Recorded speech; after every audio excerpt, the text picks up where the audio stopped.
افسوس یہ ہے کہ اس زمانے میں عام مسلمانوں کا تو ذکر ہی کیا، اکثر علماء نے بھی قرآن کو غور کر کے پڑھنا چھوڑ دیا، اور یہ اتنا بڑا گناہ ہے کہ اللہ تعالیٰ نے یہ اشارہ فرمایا ہے کہ جو لوگ قرآن پر غور کر کے نہیں پڑھتے، قرآن پر غور نہیں کرتے، ان کے دلوں پر تالے لگ جاتے۔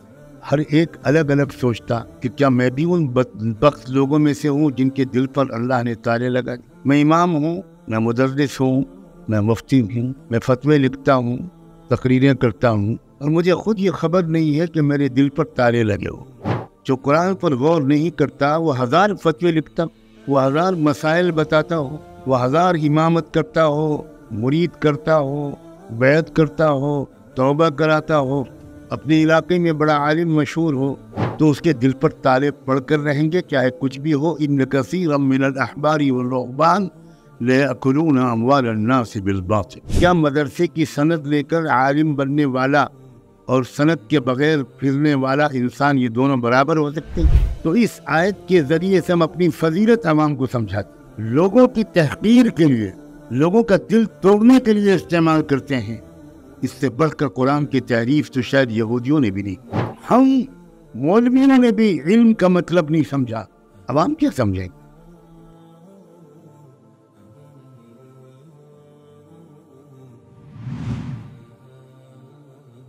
قل هل يستوي الذين يعلمون والذين لا يعلمون۔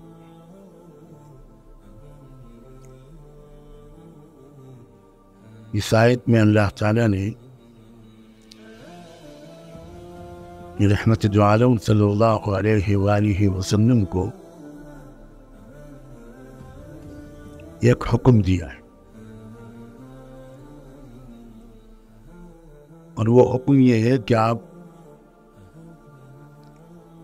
لوگوں کے سامنے ایک سوال کھڑا کیجیے،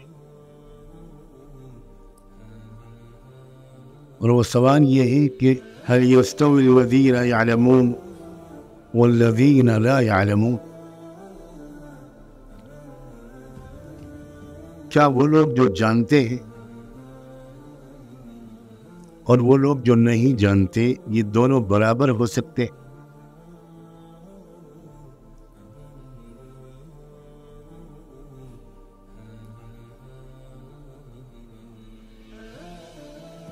افسوس یہ ہے کہ اس زمانے میں عام مسلمانوں کا تو ذکر ہی کیا،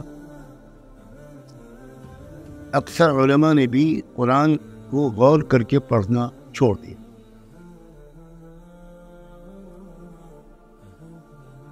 اور یہ اتنا بڑا گناہ ہے۔ علماء غور سے سنیں کہ اللہ تعالیٰ نے یہ اشارہ فرمایا ہے کہ جو لوگ قرآن پر غور کر کے نہیں پڑھتے، قرآن پر غور نہیں کرتے، ان کے دلوں پر تالے لگ جاتے۔ افلا يتدبرون القرآن ام على قلوب اقفالها۔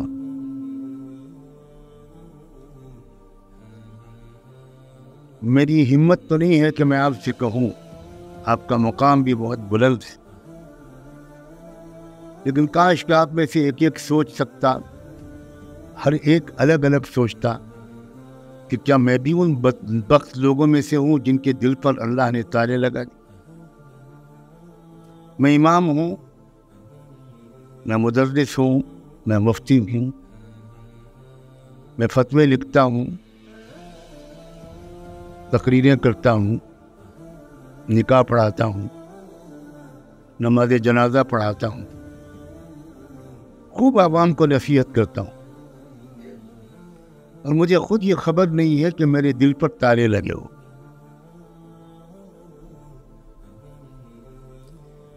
دل کے تالوں کا اور قرآن مجید پر غور و فکر کا زبردست جوڑ ہے،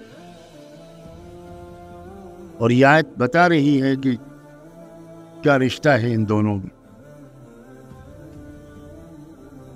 افلا يتدبرون القرآن ام على قلوبهم اقفالها۔ دونوں میں جوڑ ہے۔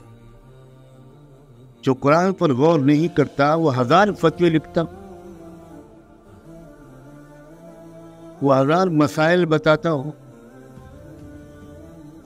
وہ 1000 امامت کرتا ہو، مرید کرتا ہو، بیعت کرتا ہو، توبہ کراتا ہو،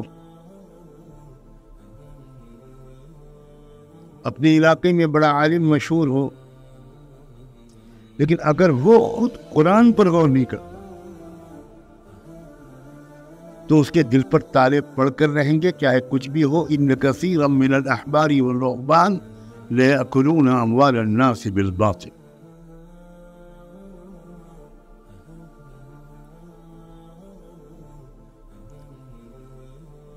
اگر قرآن پر کوئی بھی طالب علم غور کرتا تو ایک سوال اس آیت کے ذیل میں اس کے دل میں ضرور آتا کہ یعلمون کا مفعول کیا ہے؟ قل هل يستوي الذين يعلمون، یعلمون کا مطلب کیا؟ یعلمون کس چیز کا علم رکھنے والے اور کس چیز کا علم نہ رکھنے والے، یہ دونوں برابر نہیں ہو سکتے۔ وہ کون سی چیز ہے؟ ہم مولوی لوگ، مجھے آج ذرا صاف بات کرنے دیجیے، اور میں اس صاف گوئی پر آج معذرت بھی نہیں کروں۔ ہم مولوی لوگ ہو سکتا ہے کہ چند مسائل جانتے ہو، طہارت کے، سجدہ سہو کے، نکاح طلاق کے۔ یعلمون میں اللہ تعالیٰ نے مفعول کیوں نہیں رکھا؟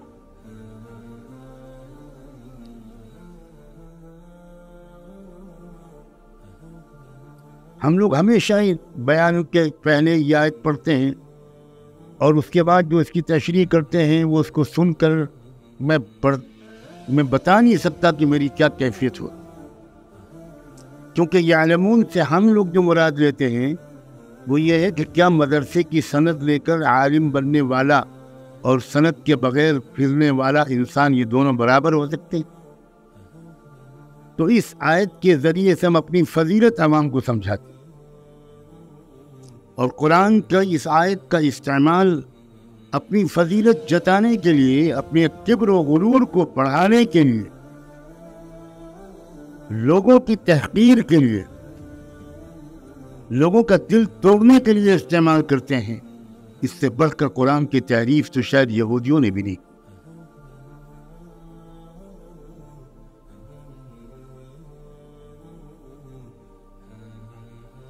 مسائل کے علم کو علم نہیں کہہ رہے اللہ تعالیٰ اس آیت۔ بہت بات کا درجہ ہے اس مسائل کے علم کا، بہت بات کا درجہ۔ صحابہ میں سے اکثر مسائل کا علم نہیں رکھتے تھے، وہ دوسرے 14-15 صحابہ سے پوچھتے تھے۔ تو کیا وہ یہ لا یعلمون میں آئیں گے؟ ہماری تشریح کے مطابق، ہمارے فہم قرآن کے مطابق وہ لا یعلمون میں آئیں گے۔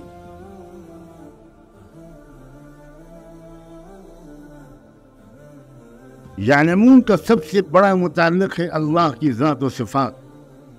کیا وہ لوگ جو اللہ کو پہچانتے ہیں، جو اللہ کی قدرت کو، اللہ کی صفات کو، اللہ کی طاقت کو، اللہ کے جلال و جمال کو، اللہ کی شان رحیمی اور قہاری اور جباری کو، اللہ کی شان عزیز ذو انتقامی کو، جو اللہ کی طاقت کو پہچانتے ہیں اور جو اللہ کی طاقت کو نہیں پہچانتے، کیا یہ دونوں برابر ہو سکتے ہیں؟ جس کے بعد ساری دنیا کی فقہ و حدیث کی کتابوں کا علم ہو لیکن اللہ کی ذات کا علم نہ ہو، اس کے دل میں اللہ کی خشیت اور محبت نہ ہو، وہ اللہ کی دیدار کے لیے تڑپا نہ، اس کے دل میں اللہ کی ملاقات کا اشتیاق نہ ہو، جو پہچانتا ہی نہیں اللہ کی محبوبیت کو، اللہ کی حاکمیت کو، وہ علم والا بالکل نہیں ہے، چاہے وہ دنیا کے سب سے بڑے مدرسے کا شیخ الحدیث۔ ہم مولویوں نے بھی علم کا مطلب نہیں سمجھا، عوام کیا سمجھیں؟ G S herbal wholesale آیورویدک ادویات کا قابل اعتماد مرکز، تجارت کے خواہش مند حضرات کو ہم مکمل ٹریننگ دیتے ہیں۔ ہمارے ساتھ تجارت کر کے بھرپور پیسہ کمائیں۔ علماء کرام، حفاظ، ڈاکٹرز اور میڈیکل والوں کے لیے خصوصی رعایت۔ تفصیلات کے لیے ابھی رابطہ کریں۔ قاسمی حج عمرہ ٹورز اینڈ ٹریولز، حج عمرہ اور دیگر مقدس مقامات کی زیارت کا بھروسے مند مرکز۔ حج عمرہ جانے کے خواہش مند حضرات اسکرین پر دیے گئے نمبرات پر کال کریں۔